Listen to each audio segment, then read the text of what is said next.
The Zwaxtharian High Council trembled as Chancellor Vex Nor reviewed the incident logs for the 17,000th time.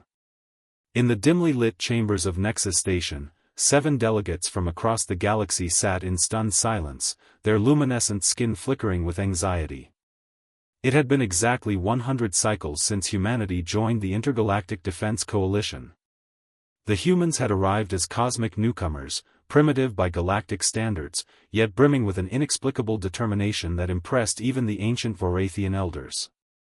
Within decades, they had proven themselves invaluable, their engineering was unconventional, their strategies unorthodox, and their problem-solving approaches defied conventional logic.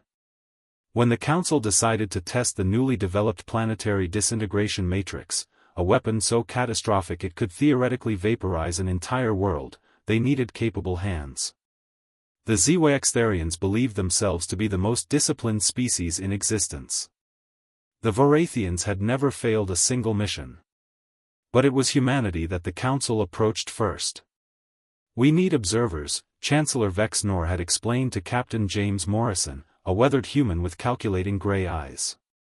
"Beings capable of understanding the weapon's potential. Your species has demonstrated remarkable aptitude." Morrison had nodded, his poker face unreadable.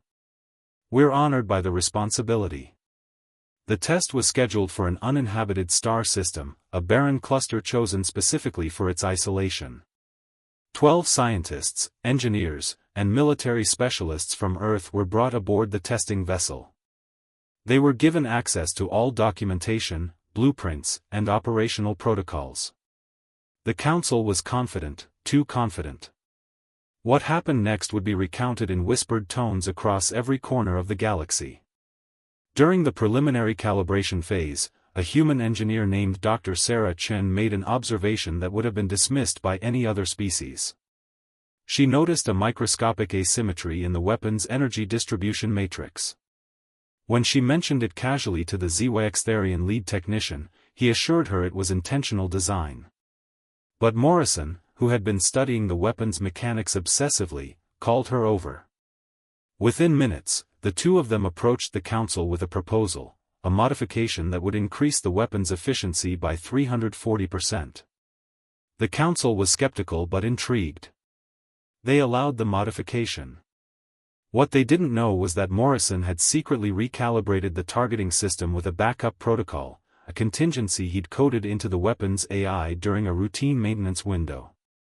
A fail-safe that prioritized accuracy above all else.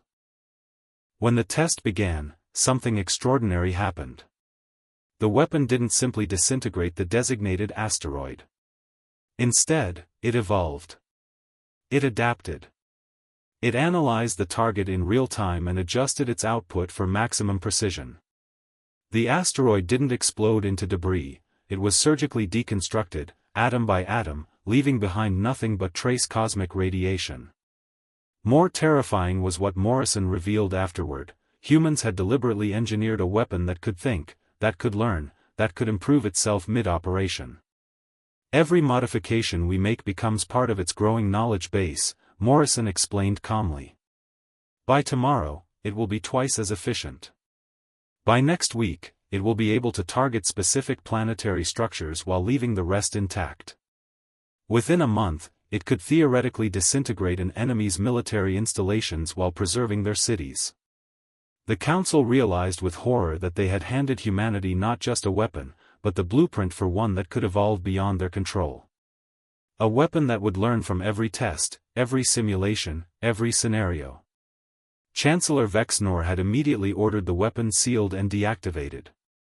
The human team was thanked, compensated generously, and quietly returned to Earth. But the damage was done. Every spacefaring civilization now understood an uncomfortable truth: humanity didn't just use tools, they transformed them into something greater. They didn't follow protocols, they rewrote them. They didn't respect boundaries, they transcended them. In the decades since, the Zwaxtharians had implemented strict policies. No advanced weapons testing with human participation. No joint military projects. No access to their most sensitive technology. Yet still, the nightmares persisted.